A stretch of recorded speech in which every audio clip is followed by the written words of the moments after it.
great panel going. I know we are finishing a little bit of lunch. So I know you guys must be a little tired, but I promise I will make this fun and exciting for you. As Andre said, Jennifer Lendell, president and founder of Star Sports Consulting Group.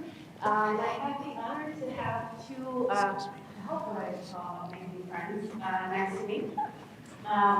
And I think, earlier, I want to make sure that I give them their props, but I know I would not give them or do them justice with their bios and their background. But Jennifer is the founder and COO of Drafted, a multimedia marketing and content organization that she founded with another young Latina, Karina Martinez, in 2023. But prior to that, she has been and having a sense of career in corporate, and I want her to share what her journey has been and kind of explain a little bit of what Drafted is.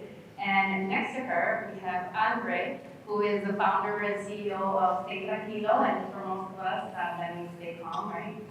And carry on. And so Andre also has a background in marketing, has worked for many organizations and Fortune 500 companies, and so I'm happy to share the stage with both of you. I'm just going to be the conduit. I'm going to learn from them. I'm going to be inspired by them, and I'm also going to say kudos to you and to all of us for taking the leap of faith into entrepreneurship and stepping into the forefront of sports. So without further ado, Jennifer, why don't you fill us in a little bit about your background and who you are and Drafted? Yes, absolutely. And thank you for having me. And we just accidentally matched. I was like, do I look like a referee? No, So no, you're good. No, I'm Jennifer Lendell, co-founder of Drafted. We're a media company that speaks sports through the Latino lens. So we're a social-first brand, really catering to Gen Z and millennial female fans, right? So that's at the intersection of identity, culture, community. We believe that Latinos are the most underappreciated asset in sports. So I'm just so happy to be here to talk a little bit about that. Thank you. And Andre, Stay Tranquilo. My name now is not even Andre anymore. It's the Tranquilo guy. No one calls me by my first name anymore. But yes, I'm the founder of Stay Tranquilo. I started it a few years ago. And when I started it, didn't really have much of an identity to it. It was just, hey, I want to preach a mantra, and Stay Tranquilo was kind of this mantra that came to me as a reminder to keep people calm through the chaos, through the adversities of life. And through my experience in the media and marketing world, I realized an opportunity with my platform in Stay Tranquilo to be a voice for Latinos and Latinas, and being an opportunity to create content around what do Latinos care about, but what also resonates with the message of Stay Tranquilo. So we curate content from podcasts to branded content, social content, all around sports, travel, wellness, and entertainment. So let's get into it, right? So Andre mentioned it, right? Green Bay, Wisconsin, right? We're all here. The first thing is to do is to show up, right? But I'm from Wisconsin, so anytime we can bring people to the Midwest, I'm always going to be excited. Found out that Jennifer is a Green Bay Packers fan. Uh-huh. I don't suppose you are. No, Miami Dolphins, proud. Go back out. I love it. But, let's talk a little bit about why sports. I think, over the last couple of years, we've heard Latinos in sports, and there's a growth of, just our involvement and our contribution. So tell me a little bit about the journey that made you want to dive into this area. I've been in sports my entire life. So I grew up playing competitive softball and volleyball, and softball took me to play in college. So I played Division II softball. And my dream job was sports broadcasting. So I have an undergrad in broadcast journalism and a master's degree in radio, TV, and film. And if you would have asked me, in college, what's your dream job? I wanted to be on Real Sports with Brian Russell, right? I wanted to be on that purple couch telling these stories, these sports stories that were beyond stats, right? Beyond game-winning shots, and really get to that personal level. So it's really amazing that my journey has kind of taken me full circle to now. But I spent over a decade in corporate America working at the intersection of multicultural strategy, sports marketing, working with really big brands like AT&T, State Farm, Frito-Lay. How are we engaging U.S. Hispanics through the lens of sport? So, always being in those rooms, always being the only, I'm sure you know as well, and always kind of looking at through a singular men's lens. And it's like you're leaving a whole side of the population out of that conversation. So it's just really exciting to be where we are now with Drafted. Yeah, very, very similar story on my end too. I played sports my whole life, played baseball and football pretty much since the age of 3 up until college. So sports was a big part of my identity, and not only on the playing side and on the competitive side, but recreationally. I mean, me and my friends every weekend, we were either on a basketball court, football field, or a baseball field. Like sports was everything and everything that we did and everything that we consume. I mean, Sports Center was on in the morning when I was getting ready for school, and it's still a big part of my life. So, from like the personal identity side, sports has always been extremely of a passion for me, but also realizing, like, as I was in marketing in the media world, realizing, okay, well, sports is where everyone's consuming a lot of their content, right? Whether it's basketball, football, baseball, golf now obviously has blown up since the post-pandemic world. And it was kind of connecting the dots of what am I passionate about, but also where is there opportunity? And I think sports is kind of such a multifaceted avenue, right? Where you travel to games, right? And when you travel to those games, you're immersing yourselves in the culture of those places, right? And you meet so many people, and I think sports is probably better than anything brings people together, right? Like whether you're a rival team or the same fan, here we are in this stadium, and we're all kind of in the same space with the same kind of passion behind it. Well, you saw me walking up on stage, I play no sports, right? Really sure. But I've always loved sports, and so I want to dive into how we all also got into it in the entrepreneurial space. My background, as Andre said, has been nonprofit, government, corporate, and law. But I graduated from Marquette Law School, which has the first sports law program. So sports has always been behind the scenes, but kind of like my gypsy career kind of took me into different directions. But now to be living out a passion and taking the leap of faith to really work for myself, believing in myself. Walk me through that journey for you both, because I can tell you that, it sounds great to say you're an entrepreneur, but it does come with a lot of heartaches, challenges, sacrifices. I know just even being here away from your families in different time zones and different, states. So, what are some of the challenges that you can share that you faced, and also successes? Yeah, definitely. It's funny, right? I look back at, I guess, my journey into becoming an entrepreneur, and there's always this moment in my life that I remember. I remember being in my front yard with my younger brother and collecting rocks from our backyard and selling them to our neighbors, right? And it was always something that, I don't know, for whatever reason, I always wanted to start something of my own. And my grandfather, abuelo, always said something to me. He's like, never work for the man, He was always a big believer in that. And when you hear that when you're young, you don't really think much of it. But as I got older, I was always really stubborn, I guess you could say. And I was like, what do I want to do that's going to attach to my passion and my purpose? Through a very young age, I had to kind of put myself in an uncomfortable situation through family issues and things that happen. But it helped me find my purpose, I feel like, in my life. And I think Stay Tranquilo really is that, and a lot of soul searching. But it comes with a lot of the challenges that you mentioned. And a lot of it's lonely at times, right? There's a lot of confusion. Like, are you making the right decisions? Is this even the right kind of way I should be going about this? But I think at the end of the day, if you keep your why very close to you, it's always going to allow you to push and persevere through those obstacles, because there are a lot, and it's confusing, and you surround yourself with all the right people, and I think that definitely helps. But I think at the end of the day, it's really entrusting into yourself.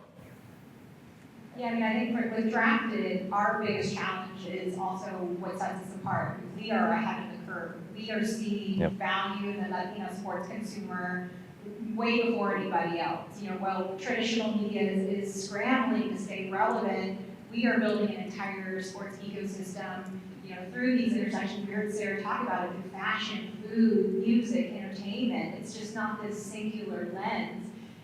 I will say this like blue in the face. Latinas are the most undervalued, and they're the fastest growing segment. We are making, you talked about the GDP, but we're also making 86% of the purchasing decisions and social calendars inside of a home. Like, why are you ignoring us? So I think that's just the biggest challenge, is because we're the only ones seeing that value. But it's good because it felt like lonely at the beginning, but now we're seeing that those early adopters are coming on. I mean, earlier this year we walked into the Super Bowl with brand partners like Dove and Verizon. I mean, there's proof that those early adopters are there and they're also seeing the ROI on this audience. And yes, the Super Bowl in particular was Dove and Verizon. The Degree's also been a huge supporter of ours, and the whole Unilever family. They understand that the Latina consumer is it.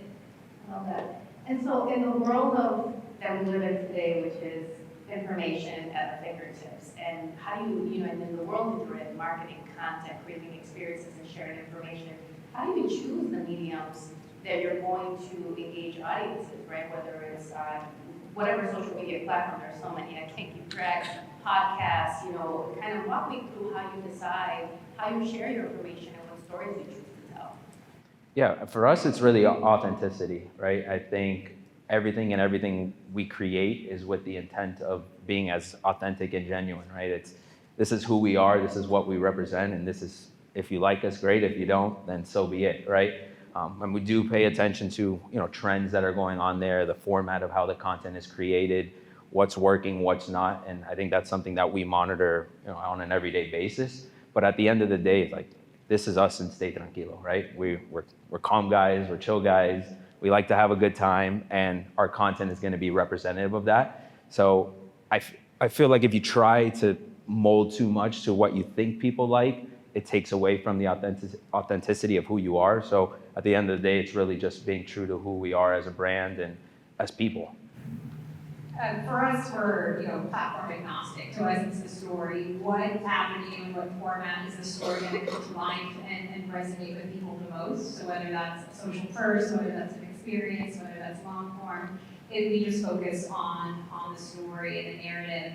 And we have galvanized such a large audience, and we're not only speaking to Latinas, but we're building this content with her, and we listen. So I think that's the biggest thing in terms of everything that we do. And of course, I'm showing my former strategist right now, but she's there. Like, you never met a Latina who's not going to tell you exactly what she wants. So when it comes to where is she and where is she going, because you have to realize Latinas and Black women drive culture in this country. And so we just get to sit and listen, and she's telling us where she's going, whether it's through the world of entertainment or sports. So, I want to go back a little bit to a little bit more of like the challenges or some of the things. How do you break down barriers in those doors, right? As a lawyer, right, you can hire a lawyer at any time, right? People love us and hate us at the same time. But how do you set yourself apart when people have so many different options on who they want to partner with, and also who you want to partner with?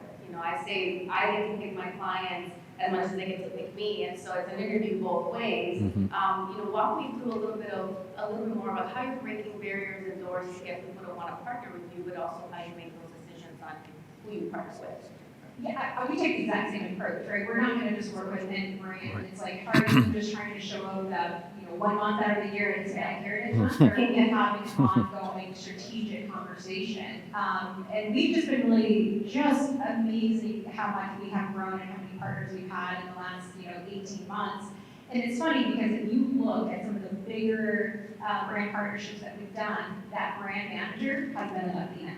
It's like, I don't even have to really explain the audience and the consumption and the influence that we have compared to a white female fan or a white male fan. She already gets it. Like, it's just like, period. And that's been the best relationship. I think when you have those conversations, we have to continuously upskill that executive on their ROI, but they're willing to listen when you're showing them the data and showing them the numbers.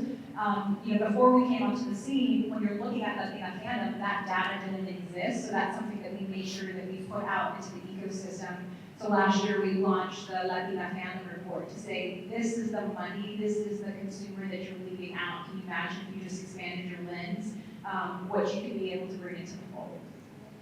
Yeah, I mean, it's piggybacking off exactly that.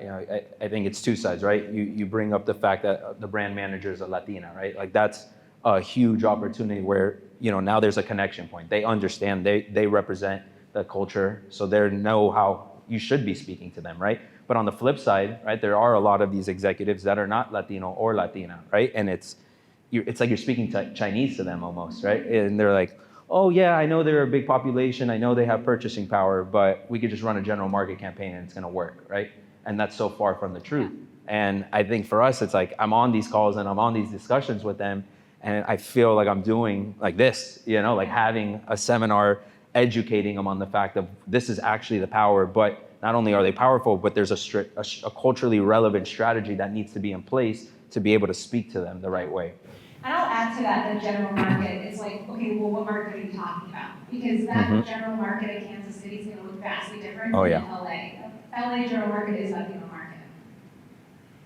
I mean, right, I think what you're saying is true, right? So let's flip the narrative a little bit, right? So you're telling stories, right? And you're telling content and you're working with brands, but, Andre and I were talking a little bit about the other side of sports, right? And it's the human side as well, right? There would be no brands if there weren't players, right? There would be no NFL and Latino, right? If we weren't, building up the talent pool. And so when I looked at the work that I'm doing, which I call it the non-sexy side of sports, right? And by that I mean it's like, yes, by law, right? We're looking at contracts and we're helping to navigate the new NIL world. But my organization also looks at how our organizations and universities and athletic institutions really helping the athlete be the entire person, right? You can't just treat them like we discard them, we draft them, and then if they get injured by the next person in the door.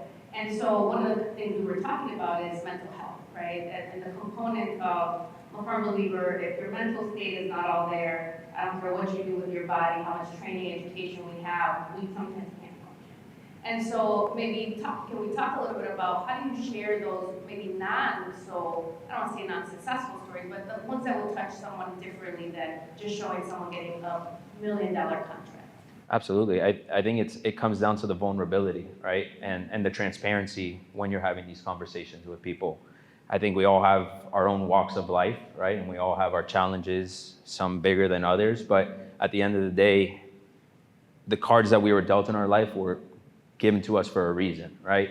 And I think the more transparent people are in speaking about the challenges that they had in their life, there's now a level of relationship that I can have with that person, right? You only see the glorious moments, right? When they win the Super Bowl, when they win the World Series, right? And everyone's celebrating, the confetti's coming down, but no one sees everything in between, the challenges, right? Whether that's on the field, off the field, right? I think so many of these athletes are glorified for their success, but we don't see everything. I mean, look at them. Half of them sometimes were living in a household where they shared a bedroom with 10 of their siblings, right? And no one's really talking about those type of stories, but that's how they became the person that they are today. So I think it's really showcasing the journey of a lot of these athletes, entrepreneurs, whoever it may be, because that's where you can connect with that person. And I think that's where the mental health stigma is going, where people now have a connection, where you and I both had some sort of challenges that we faced. So now I feel more comfortable where I might not feel okay today, but neither did you. So now I understand that I'm actually okay. Exactly. Jennifer, anything to add? Well, I'm not going to be getting down there, right, because I try to keep the mood up, right? So the other, and I love that you have Piso right here, because I think it's also important to have the next generation and the next iteration of the people that are going to follow us, and hopefully we're paving the way so that there's a future generation of successful Latinos who are going to be engaged in sports. So I want to move over to maybe stewardship. I know Drafted has a Capitana program that you launched, and I know you are a philanthropist, so I'd love to talk about how you're paving the way and also inspiring the next generation of Latinas, Latinos, and just in general, people that want to get into this world of marketing sports and just in general being good humans. Yeah, I mean, with our vision with Drafted is really to change the narratives of the commercial messaging around Latinas in sports. I mean, before we existed, there was not anything. So how cool is it that I get to wake up every day and roll up my sleeves and build this foundation? And when we do that and give back, like you said, is the Capitana program. I mean, you're looking at from the field to the front office to fandom, we want Latinas to be visible. And so we came up with the Capitanas program that was more focused on the front office and then the sidelines, right? We have a group of Latinas who want to be content creators, sports content creators, and there's not really a place for her to feel belonging, to feel like, okay, she's represented. And so we launched the Capitanas program. We have one of our Capitanas here too. She's my Chicago Bears. I'll forgive her for that since I'm a Packer fan. But it's fantastic because we're able to pair them with mentors, pair them with programming, and to see them grow and to see them have these opportunities is like, that's why I exist, to give back. Yeah, for us too. I mean, at the end of the day, it's all about giving back, in my opinion, right? Obviously, we have a business to run and things that are important on the day-to-day, but what is it really worth if you're not giving back at some capacity, right? For us, it's partnering with a variety of nonprofits. So 2 of the nonprofits that we work with are called Corazones de Servicio and Blue Missions. Both of them are doing projects in the Dominican Republic. Blue Missions provides clean water throughout the island, and basically are building bathrooms, building the infrastructure to access water. A lot of them are basically walking down the mountain, getting buckets of water and going back to their neighborhood to cook, drink water, right? So it's providing accessible water for the island, and the goal is globally, right? In communities that need it. And Corazones is another organization that is building homes, football fields, soccer fields in these communities where there's a good amount of poverty and they don't have access to capital to be able to build infrastructure, build the resources for these kids to have a life, right? And I think that's something that, I always thought about this idea even before Stay Tranquilo. It was called the next MVP, right? Next most valuable player, next most valuable purpose. And it's about providing resources for underprivileged kids to be able to have the opportunity to live the life that they deserve. And, obviously a lot of us are privileged when you look at some of these communities, right? Where they're living under palm trees and don't have access to books or microphones or whatever it might be, that they know they want to do something, but they don't have the resources. So being able to give to communities like that through the work that we're doing, I think is really what we try to do, and partner with those type of initiatives that are the leaders and pioneers of those type of projects. And I'm told we're almost out of time, so I'd like to close and just ask you, what excites you the most about the future of what you're doing? That's a tough one. I mean, there's a lot that excites us, I would say. I think this, seeing more of these type of initiatives really excites me. Organizations like HC3, Latinos in Sports, right? Being kind of senior level at their role in their life and seeing the opportunity and being advocates for people like ourselves and giving ourselves a platform to amplify Latinos, amplify Latinas, and be kind of the next generation of it, right? We were kind of talking offline before, right? And I have a 15-year-old brother, and I know he's now that much more disconnected from his culture and his heritage as a Cuban, right? But I want to put it upon myself to be able to keep those traditions alive. Like we do the cajachina, for anyone that knows that. And to me, that's my favorite Cuban tradition, right? I grew up around it. My grandfather taught me how to cook a pig at a really young age. But as he passed away, no one was really going to take it, right? So I was like, you know what? I'm going to learn how to do it. And I've been doing it now for 10 years by myself. And now we do it competitively. And I think it's something that's this is cool, right? This is part of who I am, how I grew up. And I want to be able for, the next 5th, 6th, 7th generation of Hispanics to be able to keep their culture close to them and really remember where they come from. Being here at the draft, what I'm really excited about is this new wave of flag football. I mean, with LA 28 around the corner, you're looking at the narratives, and I just think I'm looking at the WNBA and WSL. It took a couple of decades for them to really ramp up to this hockey stick movement that we're seeing right now, but with the backing of the NFL. And earlier just this month, we saw 10 companies bid for pro. I mean, this is going to happen so fast. So for me, where I'm sitting and advocating for Latinas, looking at the players, we have one here today. Mm-hmm. For me, being a mom of 2 little girls, I can't wait till I'm here with my daughters and seeing them get drafted for the pro, flag football league. And if I could just be a platform to tell those stories or to help in any way, that's what keeps me going every single day. Thank you. Well, I want to thank you both for taking the time. I know you guys are extremely busy to join us. And I also want to give kudos to Andre. I think we forget that it takes sometimes a village and vision to put events like this together. And so Andre, thank you for having us. Thank you for giving us the space and for creating spaces for more Latinos to get together and network. And always your word is push up, pull up. So thank you so much. Thank you, everyone.